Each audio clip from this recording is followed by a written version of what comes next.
You have been sentenced to 22 years in prison.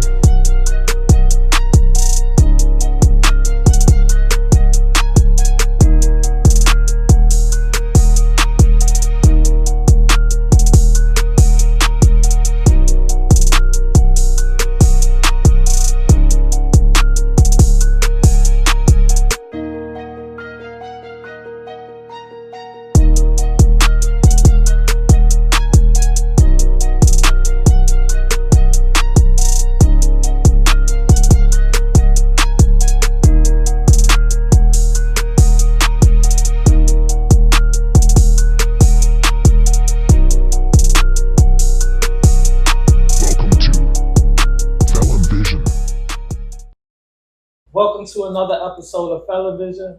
We got a treat for y'all. I got my man Rick here. Like I told y'all before, we're gonna bring raw, uncut videos.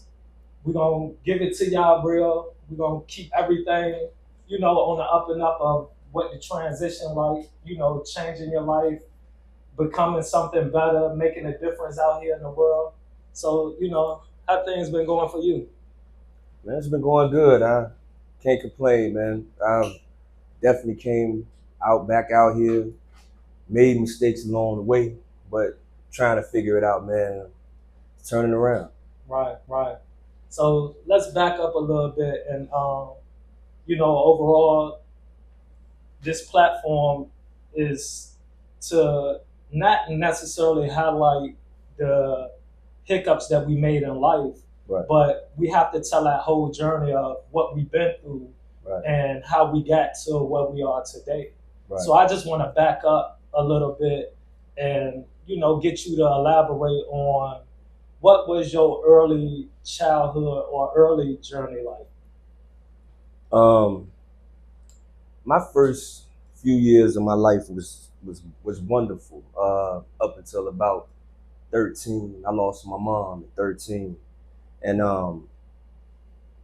when she left, like my life changed drastically. I moved with my grandmother, which my grandmother was a great woman, and she raised me great, provided a roof over my head, knew I had a guaranteed meal 3 times a day. Right. But as far as the things that I needed from a man, I was lacking at that point. Like I had to figure that out as I grew up. So where you think you got some of the insights on, the men figures? Trial and error, bro. Yeah, Like, trial and error. I mean, you had men you looked up to, but they weren't in the house. You know what I'm saying? So I had to really just make mistakes, man. And I was just blessed that I didn't make too many where I didn't learn from. You feel what I'm saying? Right. And I'm glad you was able to like pinpoint that, because I think a lot of people feel like people that made mistakes come from troubled or messed up circumstances. Right. And I get it, like from your aspect, you saying you lost your mother at an early age, which was unfortunate. Right. And then, like you said, the father figure was kind of absent, but you still had a sense of security. It seemed like you still had love and a decent upbringing. Definitely. So, like, what do you think curved what led up to the incident of you being incarcerated, or what started to change as a youngin that led you down a different path? I was attracted to the wrong thing. Like when you're not guided appropriately from a male perspective, you can stray. You know what I mean? So I didn't have like guaranteed help from the house financially. So, we attracted to the wrong things that young, Right. whether it's clothes, stuff like that. And I had to get out and make it happen, man. And I chose the wrong way, you know what I mean? Yeah. So So what did that lead into, like you selling drugs? yeah, definitely. Things of that nature? I had selling drugs, robberies. That's what I got incarcerated for, the robberies. For a robbery. Yeah, so that, I mean, I didn't know no other way. Working, we weren't taught to like get out here and work. Like Right. as far as using my hands, bro, I was lost. Like Right. I couldn't use a drill at 17, 18 years old. Right. So I had to make those trials. I had to make those errors. I'm sorry, and I needed that. You know what I'm saying? So overall, I know like you say, is a total difference from what was being brought up. Like you said, you had to mature. You know, they say the average male don't mature. You know, it's just different stages from that 18 to 20, from 20 to 25, Yeah. that 25 to 30. You know, and then by the time you 35 and up, Right. going into that 40, it seemed like you should have a whole layout of adulthood in a sense. Yeah. You see what I'm saying? Like a lot of people start off with, in my case, I look at my circumstances and I like, you know, I'm 41 years old. I should already have a house. You know, I should already have this, that, and the third. But of course, I can't look at the time that was wasted or spent to say what I should have. I just got to build now. Exactly. So, you know, how did that journey start for you to build and start accomplishing the things that you have now? I'm gonna be honest, man. When I went to prison, like that was the drastic change for me. Like I actually rewinded a little bit more. When I got my time, I came back to the jail cell and I was talking to this guy named Jerome. Like I always credit this man for me just being where I am right now. Right. I was sitting down watching TV and he was just like, he came outside. Everybody else was asleep because you know when we go to court that early, like nobody's up. Like Right. when we come back. Yeah. And he came out. He was like, "Rick, you got your time?" And I'm like, "Yeah." But the way I was sitting there, we was young, man. Like it ain't really registering that you about to be gone for some years. You know what I'm saying? Right. So he like, "Man, when you go in there, don't waste your time." And I'm like, "What you suggest I do?" He said, "Man, get a trade." I'm like, "Bro, I don't know nothing about no trade." So he said, "Man, do plumbing." I'm like, "All right." That kind of stuck with me. You know what I'm saying? So when I actually got into the system, plumbing wasn't at any facility I was at. So I tried to do building maintenance of Southampton. That didn't register with me. Like I didn't want to do that. Yeah, it just didn't click. Then when I got to Greenville, Greenville had introduced plumbing, and I'm like, boom, it's like a sign. Like, man, this what he told me to get involved with, and just so happened that they brought this while I was here. Right. So I jumped in like the first class they had there, and immediately got attracted to it, man. So it carried over from in there till I came home. Like, bro, I couldn't find a job at first with it. Like, I was walking the streets. Like, as a man, like you can't have an ego when you got to take care of you and your family. Like, you gotta Right. get out here and do what you gotta do. And my whole intention was, I know where I'm going or what I want to do with this plumbing. You know what I'm saying? So I was getting on the bus, walking in the snow, whatever it took for me to get that job, that first plumbing job. I didn't get it until I had worked a couple months at Smithfield Packing, and I took a dramatic pay decrease. You know what I'm saying? Just to do this, I'm talking about $7.50. Right. Like, what is with inflation today? What's $7.50 getting you? Even back then, Right. you know what I'm saying? There's a lot. Yeah. So that's the sacrifice I made when I walked out that door. I think that I'm kind of under the same circumstances. I was just telling you, you know, I recently just got hired. You know what I mean? Right. So, you know, that's something different for me. I never had a actual real 9 to 5 at the end of the day. Yeah. You know, it was all hustling and then my incarceration. So now they just come back and just jump into society and say, okay, I have to work. You know what I mean? I have to earn my living a little bit different than what I've known before because we don't want to continue throwing rocks. We ain't trying to repeat the same mistakes of hustling and going back into the penitentiary from things that I've seen.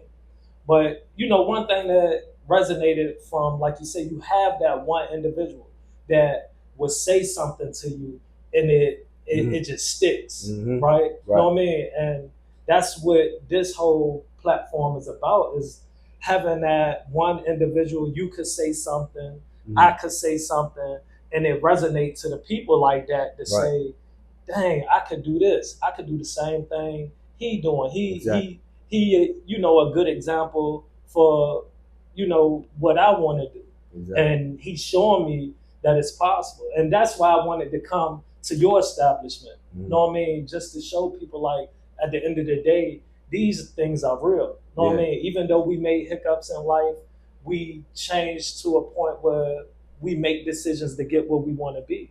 So I heard, like you say, that you had to take a pay decrease. You know what I mean? You had to grunt it out on a bus, walk through the snow, just to follow your passion. What do you say to those individuals in the sense that face adversity trying to fulfill a dream? Well, like coming from where we came from in there, and just in general, you know, I want to speak to those who been through our situation, and I want to speak to the individuals that never been through our situation. You know what I mean? So, like, at the end of the day, you talk about learning from your experiences. You had to go through certain lessons or hiccups to figure things out. You know what I mean? So to tie all that back together, you know, what was that hardship like, that, and what was your mentality that got you through? Mine was just ambition, and also for me not to return back to prison. You know what I mean? Because we went to real prisons, bro. Like, we go to the camps. You know what I'm saying? So you see different things there. You know what I'm saying? So it was just like when I was there. What was some of the eye-opening things that you was exposed to during incarceration, where, you know, even on a mental aspect, because, you know, a lot of people fall in our situations, and on a mental aspect, they can't handle it. They, you know, I've did time with people for the duration of time that I did. I've seen people, like, mentally lose it. And that was like my biggest challenge, like, knowing that I had to face 2 decades and come out with my sanity. I seen how it could deteriorate individuals. So I think that was like my overall goal, to say I can't lose myself. But also, how do I find myself? Because it's only us. You know what I mean? Don't get me wrong. We knew each other to a degree. We might have a little bit of social support, but at the end of the day, you on your own too. I'm on my own too. Exactly. You know what I mean? You got to do your time. I got to do my time. So, you know, what was that for you, in a sense? Like I say, what opened your eyes, and what was those challenges on a mental aspect while you was incarcerated? Man, my main thing was I had to figure out, like, my priorities in life. When I that's what I learned in there. Like, what were my priorities? Like, okay, is this something that I want to continue to do? Like, go out there, like, cause some people just don't, like, our percentages of returning is, I don't even know the exact, but it's much higher. To be exact, I think it's like 70-something% rate of recidivism. People that return back to prison.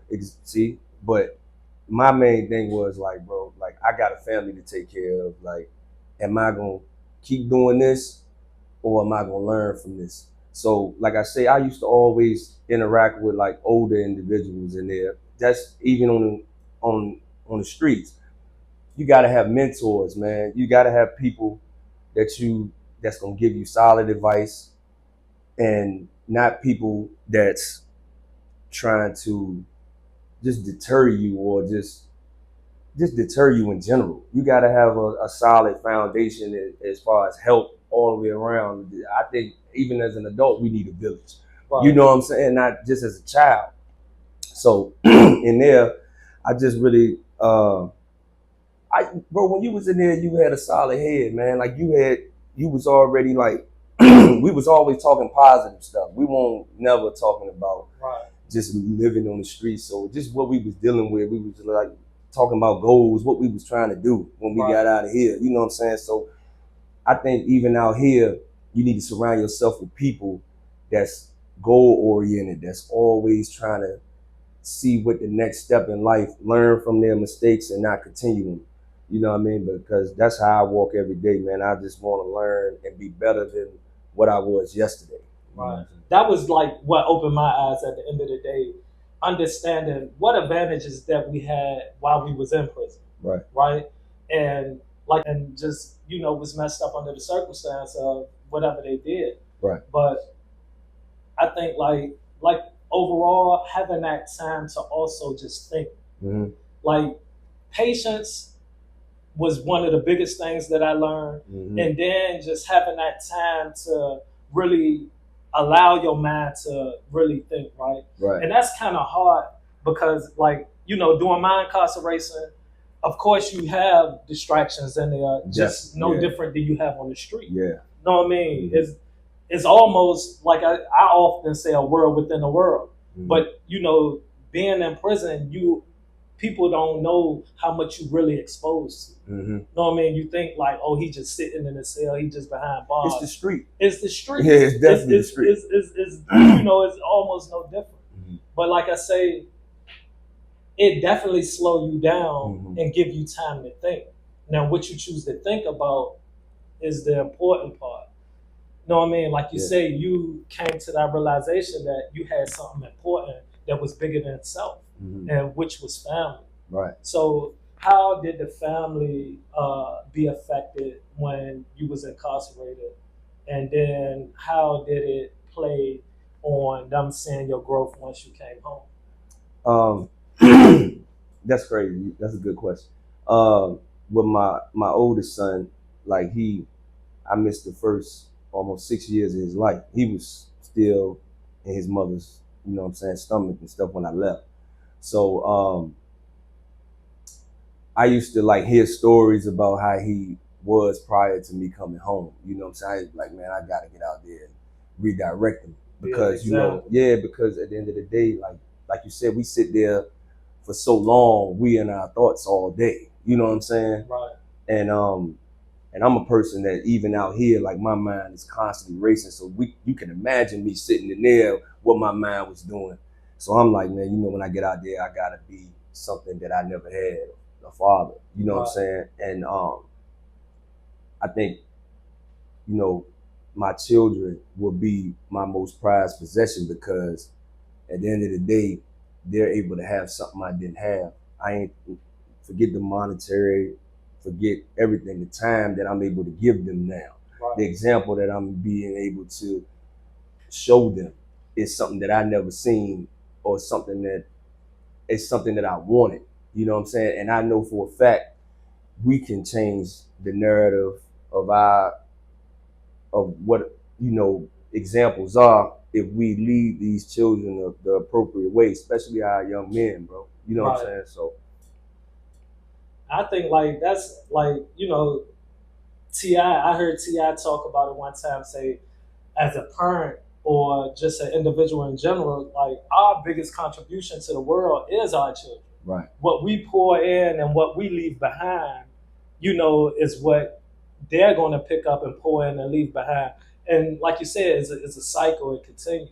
Right. Sometimes we have to break that chain from when situations are toxic. Like you say, Faz, you have a son to pour into or whatever, so you don't want him to make the same mistakes that you might have made. So you set a better example of what he should represent or what he should be. Right. You know what I mean? But overall, how do you support his vision, or do you pull him in the path of your business and things of that nature? It's another good question. I support his vision by because he's at VSU right now, and but he's at home this summer. He's working for me, which is that's proud. I'm proud of him because he could be doing whatever. This is time, basically his vacation. You know what I'm saying? He chooses to not only just work but learn the trade. But he's been doing that the whole duration of his teenage years, where he's been working with me, just gathering just how to become a man, a productive man. You know what I'm saying? Right. And like I say, he wants to be a social worker. So we got a vision that we're colliding together, and that's my support. Like, and it'll come soon, and everybody will see it because he's a visionary, man. And I'm just, that's all I can do is support what he wants. Is either you want to come, I'm giving you a platform that if that doesn't work for you, but it is, this a plan B. You know what I'm saying? And regardless of what, like, I'm not gonna force any of my kids to just come, take behind me or come right in here. I just want to give you something that's yours. So for the individuals that, like I say, have been incarcerated, they have goals or they have visions of things that they want to accomplish. Why don't you lay out some of the journey that you had to do? So I understand that you took trade plumbing and incarcerated, right? Yeah, I got the certificate, like that, and there was basically like an introduction. You know what I'm saying? So, a lot of the stuff that we had, like assimilated houses and stuff like that in there. And when I'm going up under the house, it's clean, it's doing all that. You like, oh yeah, I love this, man. You know what I'm saying? But when you get out here, you going up under houses that's like, you like, oh nah, you know what I mean? It's all type of paraphernalia up under there. I was just under the house for 8 hours straight the other day. You know what I mean? It's a different monster to be on your hands and knees and somebody, under chase or whatever for that amount of time. You don't have you dealing with the insulation. So I already know it ain't for everybody. Yeah, it ain't, man. You say this a path you want to take, you better be committed. Yeah, my first boss used to tell me all the time, this gonna make you or break you, right? Right. So I'm like, and doing that stuff like jackhammering, digging trenches over my head, OSHA would have shut the job down type stuff. Like, bro, like I was that determined, like, man, I don't care how much, we was in shape anyway. So it's like, that won't nothing. Right. Even today it's still nothing. But you gotta be conditioned, like dealing with those type of trades, man, HVAC, plumbing and stuff like that. But like, to get back to your question, when I came home, I was working for a plumbing company, and I went to New Horizons immediately. Like, and how long did it take you to get in there? It didn't take no time. It just took me to go in there and just pay for the class.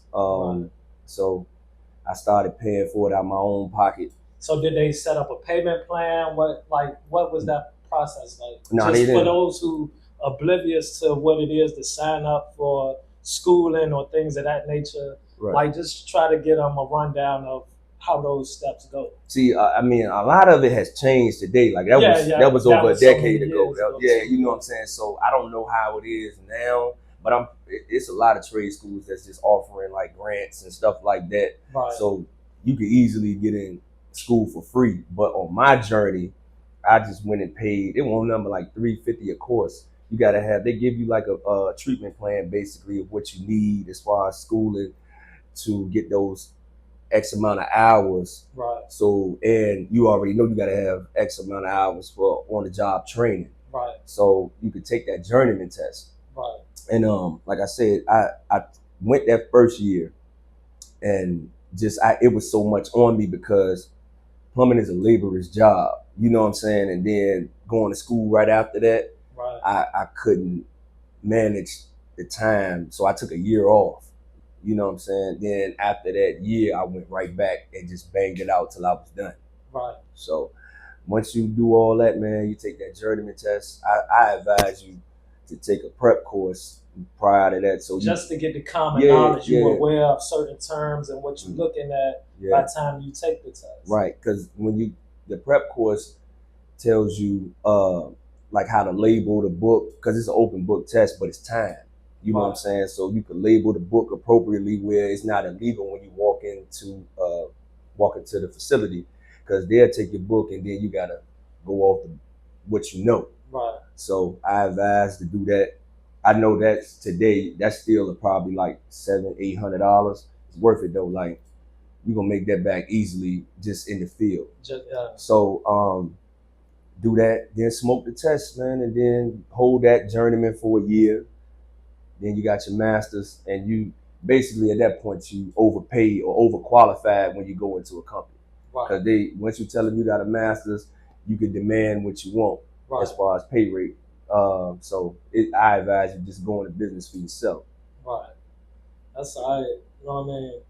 But if you could, talk to a individual that been down our path, or if you could talk to your old self that was one day, leading down a path of destruction, not necessarily knowing the outcome. Because, like I often say, like, I knew my actions was wrong in a sense, but people don't necessarily think about jail.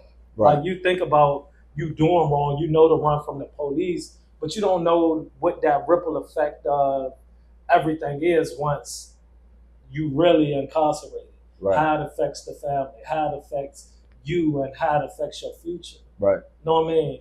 And then, some people are able to take that kind of hiccup and reverse it. Know what I mean? Like you say, we made a quick transition in saying, okay, I got to get myself in order. I got to get things together. So what would you, tell that individual before he make that mistake going down that path?